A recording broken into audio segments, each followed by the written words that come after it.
শহরের এই ভার্সিটির হলের ৩০৭ নম্বর রুমটা যেন বছরের পর বছর খালি পড়ে আছে। হলের দারোয়ান ও ছাত্রদের মুখে শোনা যায় সেই রুমে নাকি এক রাতের বেশি কেউ থাকতে পারে না। কিন্তু গ্রামের সহজ সরল ছেলে ইকবাল এই ভার্সিটিতে চান্স পাওয়ার পর ওই ভার্সিটির হলের ৩০৭ নম্বর রুমেই থাকার জন্য আবেদন করে। আর তারপর থেকেই তার জীবনে যেন একের পর এক অদ্ভুত রহস্যময় ঘটনা ঘটতে থাকে। আর এমন অদ্ভুত ঘটনা ঘটতে থাকে তার সাথে, যেগুলো সে অন্যকে বললেও কেউ বিশ্বাস করত না। ইকবালের বাড়ি ছিল এক গ্রামের শান্ত পরিবেশে। চারিদিকে সবুজ মাঠ, নদীনালা আর পাখিদের ডাকের সাথে সাথে সে বড় হয়েছে গ্রামের মধ্যে। ছোটবেলা থেকেই তার স্বপ্ন ছিল সে ঢাকার এক বড় বিশ্ববিদ্যালয়ে পড়ালেখা করবে। অনেক কষ্ট, অনেক পরিশ্রমের পর সে ঢাকার একটা ভালো ইউনিভার্সিটিতে চান্স পেল। যেদিন ভার্সিটি ভর্তি নিশ্চিত হলো, তার পরের দিনই সে ঢাকায় রওনা হলো ভার্সিটির জন্য। সে সহ তার বাবা মা এবং পুরো গ্রাম জুড়ে যেন এক খুশির আমেজ। কিন্তু ইকবাল জানত না এই আনন্দই তার জীবনের সবচেয়ে বড় ভয়ঙ্কর দুঃস্বপ্ন হয়ে দাঁড়াবে। গ্রাম থেকে রওনা দেওয়ার 2 দিন পর সে ঢাকায় পৌঁছালো। বিশ্ববিদ্যালয়ের বিশাল গেটের সামনে দাঁড়িয়ে সে যেন কিছুক্ষণ চুপ রইল। এত বড় ক্যাম্পাস, এত বড় বড় ভবন, সবকিছুই যেন দেখে তার কাছে এক স্বপ্নের মতো লাগছে। সে মনে মনে খুশি হয়ে বলছে, এটাই হবে আমার জীবনের নতুন শুরু। কিছু কিছু স্বপ্নের দরজা খুললে অন্য একটি দরজাও খুলে যায়, আর সে দরজার ওপাশে অপেক্ষা করে অন্ধকার।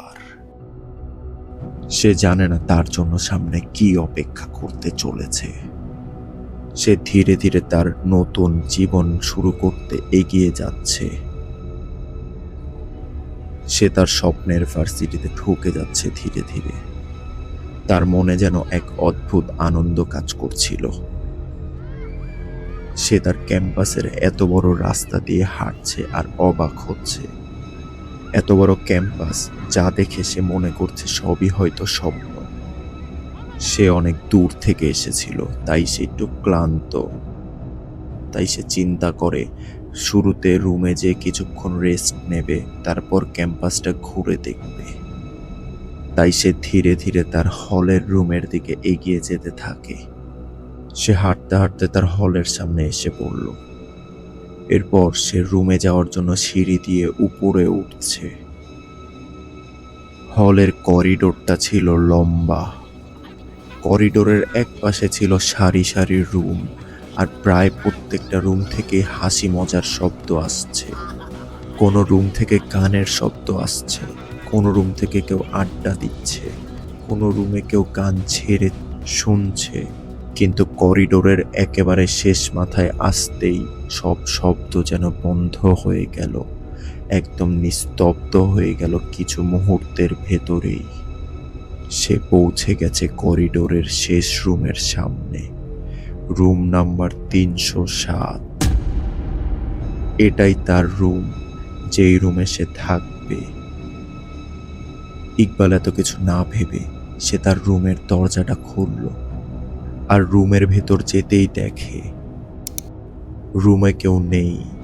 কিন্তু সবচেয়ে অদ্ভুত বিষয় ছিল অন্য কিছু। রুমের সব কিছু অগোছালো থাকলেও একটা জায়গা ছিল পরিষ্কার, গোছানো। কিন্তু আশ্চর্য বিষয় হলো, সেই রুমে কেউ থাকেই না। সবকিছু স্বাভাবিকভাবেই আছে, কিন্তু তবুও তার মনে যেন অদ্ভুত একটা ভয় কাজ করছে। তার মনে হচ্ছে এই রুমে যেন কেউ চুপচাপ বসে আছে। সে চারপাশে ভালো করে তাকালো, রুমের ভিতর কেউ নেই। সে এরপর নিজের মনকেই দোষারোপ করছে। আর এসব কিছু না ভেবে সে চিন্তা করলো সে ফ্রেশ হয়ে একটু ঘুমাবে।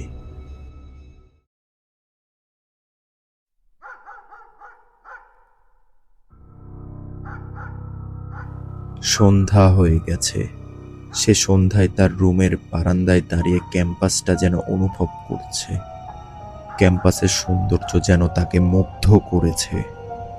কিন্তু সে একটা জিনিস লক্ষ্য করে আসার পর থেকেই, সবাই সবখান দিয়ে হাঁটলেও এই 307 নাম্বার রুমের আশেপাশে বা সামনে দিয়ে কেউ হাঁটে না।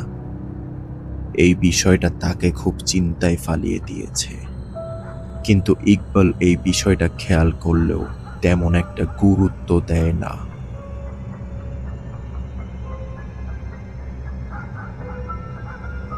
রাত 11টা। ইকবাল বিছানায় শুয়ে আছে। রুমের জানালার ফাঁক দিয়ে বাইরের একটু একটু আলো আসছে। তার ঘুমিয়ে যেতে বেশিক্ষণ সময় লাগবে না। আর ঠিক তখনই তার রুমের দরজায় কে যেন দরজার বাইরে থেকে নক করছে। সে চোখ খোলার পর কোনো শব্দ শুনতে পায় না। সে ভাবতে থাকে হয়তো সে ভুল শুনেছে। কিন্তু সে চোখটা যেই বন্ধ করলো, আবার